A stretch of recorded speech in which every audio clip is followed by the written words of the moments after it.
हम सुनेंगे सिंड्रेला की कहानी। बहुत पुरानी बात है।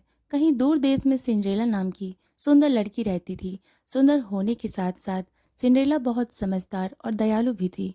सिंड्रेला की माँ बचपन में ही गुजर गई थी। माँ के गुजरने के बाद सिंड्रेला के पिता ने दूसरी शादी कर ली थी। अब वह अपने पिता, सौतेली माँ और दो सौतेली बहनों के साथ रहा करती थी। सौतेली माँ और बहनों को सिंड्रेला बिल्कुल पसंद नहीं थी। उसकी सुंदरता और समझदारी से वे तीनों हमेशा जलती थी, क्योंकि उसकी दोनों सौतेली बहनों के पास ना असली शक्ल थी और ना ही अक्ल। एक दिन की बात है, सिंड्रेला के पिता को किसी काम के लिए बाहर जाना पड़ा। पीछे से सौतेली माँ ने सिंड्रेला के साथ बुरा बर्ताव करना शुरू कर दिया। सबसे पहले तो उसने सिंड्रेला की खूबसूरत पोशाक उतरवा ली और उसे नौकरानियों वाले कपड़े पहनवा दिए। इसके बाद उन तीनों ने सिंड्रेला के साथ नौकरानी जैसा बर्ताव करना शुरू कर दिया। वो उससे खाना बनवाते, घर की सफाई करवाते, कपड़े बर्तन धुलवाते और घर के बाकी सारे काम करवाते। यहाँ तक कि उन तीनों ने सिंड्रेला का कमरा भी ले लिया और उसे स्टोर रूम में रहने के लिए कह दिया। बेचारी सिंड्रेला के पास उनकी बात मानने के अलावा कोई चारा नहीं था। आसपास के पेड़ों पर रहने वाले पंछी और स्टोर रूम के चूहों के अलावा सिंड्रेला का और कोई दोस्त नहीं था। वह दिन भर काम करती और रात में अपने दोस्तों से बात करते करते सो जाया करती थी। जिस देश में सिंड्रेला रहती थी, एक दिन वहाँ के राजा के सिपाहियों ने बाजार में घोषणा की कि राजकुमार की शादी के लिए राजा ने महल में एक समारोह का आयोजन करवाया है। इस समारोह के लिए उन्होंने नगर की विवाह योग्य सभी लड़कियों को आमंत्रित किया है।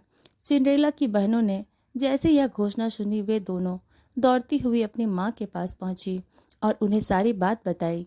उनकी माँ ने कहा कि इस समारोह में सबसे सुंदर तुम दोनों ही लगोगी। राजकुमार का विवाह तुम दोनों में से किसी एक के अलावा किसी और के साथ नहीं होगा।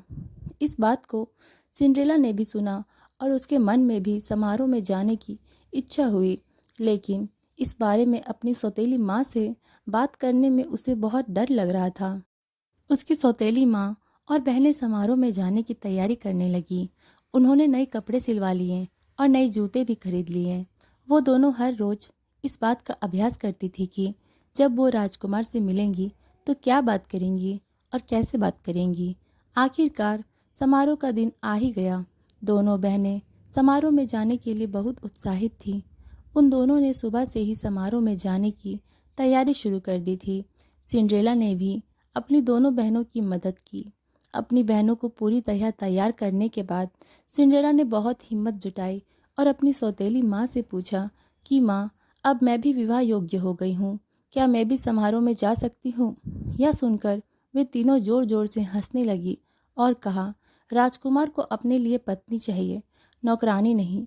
यह कहकर वो तीनों वहाँ से चली गईं। उनके जाने के बाद सिंड्रेला बहुत उदास हो गई और रोने लगी। तभी उसके सामने एक तेज रोशनी आई, जिसमें से एक परी निकली। परी ने सिंड्रेला को अपने पास बुलाया और कहा, मेरी प्यारी सिंड्रेला, मैं जानती हूँ कि तुम क्यों दुखी हो, लेकिन अब तुम्हारे मुस्कुराने का समय आ गया है। तुम भी उस समारोह का हिस्सा बन पाओगी। इसके लिए मुझे सिर्फ एक कद्दू और 5 चूहों की ज़रूरत है। सिंड्रेला कुछ समझ नहीं पाई, लेकिन फिर भी उसने बिल्कुल वैसा ही किया जैसा परी ने कहा। वह दौड़ते हुए किचन में गई और एक बड़ा सा कद्दू उठा लाई। उसके बाद वह स्टोर रूम में गई और अपने मित्र चूहों को ले आई। सब कुछ मिल जाने के बाद परी ने अपनी जादुई छड़ी को घुमाया और कद्दू को एक बग्गी में बदल दिया। फिर वह चूहों की तरफ मुड़ी। उसने 4 चूहों को खूबसूरत सफ़ेद घोड़ों और एक चूहे को बग्गी चलाने वाला बना दिया। यह सब देखकर सिंड्रेला को अपनी आंखों पर विश्वास नहीं हुआ। इससे पहले कि वह कुछ पूछती, परी ने अपनी छड़ी घुमाई और सिंड्रेला को एक खूबसूरत राजकुमारी की तरह सजा दिया। उसके शरीर पर एक बहुत सुंदर गाउन था और पैरों में चमचमाते जूते। वह समारोह में जाने के लिए पूरी तरह तैयार थी और इस खुशी से वह फूली नहीं समा रही थी। परी ने सिंड्रेला से कहा, अब तुम समारोह में जाने के लिए पूरी तरह तैयार हो, लेकिन ध्यान रखना, रात को 12 बजे से पहले तुम्हें घर पहुंचना होगा, क्योंकि 12 बजे के बाद जादू का असर खत्म हो जाएगा और तुम अपने असली रूप में आ जाओगे। सिंड्रेला ने परी को धन्यवाद कहा और बग्गी में बैठकर महल की ओर निकल पड़ी। जैसे ही सिंड्रेला महल पहुंची, सबकी नज़र उस पर आ टिकी। उसकी सौतेली माँ और बहनें भी वहीं थी। लेकिन वह इतनी खूबसूरत लग रही थी कि वे तीनों भी उसे पहचान नहीं पाए। तभी सिंड्रेला ने देखा कि राजकुमार सीढ़ियों से उतरते हुए नीचे आ रहे हैं। सब लोग उनकी तरफ देखने लगे। जैसे ही राजकुमार की नज़र सिंड्रेला पर पड़ी, वे उसे देखते ही रह गए। समारोह में मौजूद सभी राजकुमारियों के पास ना जाकर राजकुमार सीधे सिंड्रेला के पास आए और अपना हाथ उसकी ओर बढ़ाते हुए कहा कि राजकुमारी, क्या आप मेरे साथ डांस करना पसंद करेंगी? सिंड्रेला ने शर्माते हुए अपना हाथ राजकुमार के हाथ में दे दिया और दोनों डांस करने लगे। सिंड्रेला राजकुमार के साथ डांस करते करते इतना खो गई कि उसे समय का ध्यान ही नहीं रहा। तभी अचानक उसकी नज़र दीवार पर लगी घड़ी पर गई। 12 बजने वाले थे और सिंड्रेला को परी की बात याद आ गई। परी की चेतावनी याद आते ही वह घबरा गई और राजकुमार को वहीं छोड़कर भाग गई। सिंड्रेला को इस तरह अचानक भागता देख राजकुमार उसके पीछे पीछे दौड़े। हड़बड़ी में दौड़ने की वजह से सिंड्रेला का एक जूता निकल गया और महल के बाग में ही छूट गया। वह फटाफट अपनी बग्गी में बैठी और घर को लौट गई। जब उसे ढूंढते हुए राजकुमार बाहर आए तो उन्हें बाग में सिंड्रेला का जूता मिला। यह देखकर राजकुमार दुखी हो गए और सोचा कि वह सिंड्रेला को ढूंढकर ही रहेंगे। अगले दिन राजकुमार ने अपने सिपाहियों को बुलाया और उन्हें जूता थमाते हुए कहा कि शहर के हर घर में जाओ और समारोह में आई हर लड़की को यह जूता पहना कर देखो। जिसके भी पैर में यह जूता आ जाए उसे यहाँ ले आओ। सिपाहियों ने बिल्कुल ऐसा ही किया। वे शहर के हर घर में गए और समारोह में आई हर लड़की को जूता पहना कर देखा। किसी को जूता छोटा पड़ रहा था और किसी को बड़ा। सारा शहर घूमने के बाद आखिर में सिपाही सिंड्रेला के घर पहुंचे।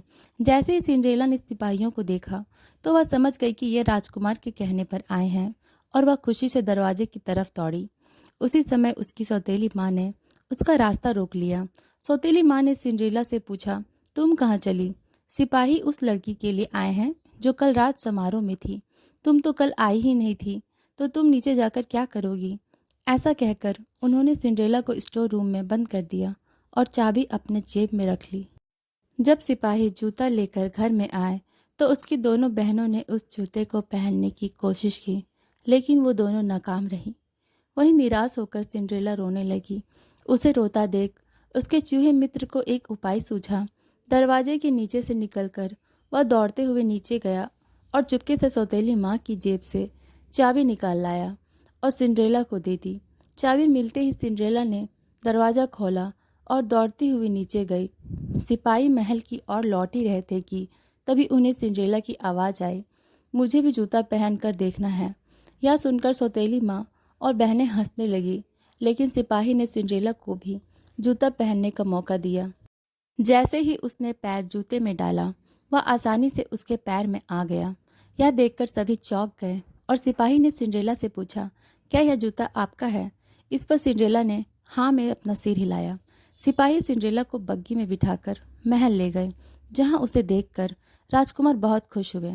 उन्होंने सिंड्रेला के सामने शादी का प्रस्ताव रखा, जिसे उसने प्रसन्नता से स्वीकार किया। राजकुमार और सिंड्रेला की शादी हो गई और वो हमेशा खुशी खुशी महल में रहने लगे। तो मित्रों, इस कहानी से हमें यह सीख मिलती है कि हमें बुरे वक्त में भी उम्मीद नहीं छोड़नी चाहिए। अच्छी सोच रखने वालों के लिए कोई ना कोई रास्ता निकल ही आता है।